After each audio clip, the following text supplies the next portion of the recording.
আপনি কি মাত্র ২০০ টাকায় চকলেট কেক এবং ১৫০ টাকা খরচ করে একটি ভ্যানিলা ফ্লেভারের হোমমেড কেক খেতে চান? তাহলে আজকের এই ভিডিওটি আপনার জন্য। হ্যালো এভরিওয়ান, কি অবস্থা সবার? সবাই কেমন আছেন? আই হোপ সবাই অনেক বেশি ভালো আছেন। চলুন ব্লগটি শুরু করা যাক। আমাদের জামালপুরের সুবর্ণাস কেক ম্যাজিক পেজ থেকে আমি দুটি ব্যান্টো কেক অর্ডার করেছিলাম। একটি ছিল ভ্যানিলা ফ্লেভারের এবং একটি ছিল চকলেট কেক।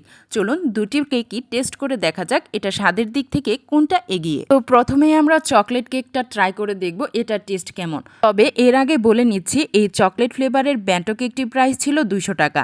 আর কেকটির ভেতরের অংশটা দেখলেই বুঝতে পারবেন কতটা সফট ছিল আর ভেতরে ভরপুর চকলেট ছিল। তো এই কেকটির টেস্ট আমার কাছে বেশ ভালো লেগেছে, চাইলে এটা ট্রাই করতে পারেন। এরপর চলুন দেখা যাক ভ্যানিলা ফ্লেভারের ব্যান্টো কেকটির টেস্ট কেমন।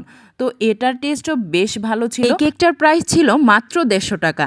আর মাত্র ১৫০ টাকায় হোমমেড এত ফ্রেশ কেক খেতে চাইলে এই কেকটিও আপনি ট্রাই করতে পারেন। কোনো প্রোগ্রাম ছাড়াই হঠাৎ করে যাদের কেক খেতে মন চায় তারা এই ব্যান্টো কেকগুলো ট্রাই করতে পারেন সুবর্ণাস কেক ম্যাজিক পেজ থেকে। তো আজকে এ পর্যন্তই, দেখা হবে নেক্সট কোনো ভিডিওতে। সে পর্যন্ত সবাই ভালো থাকবেন। আল্লাহ হাফেজ।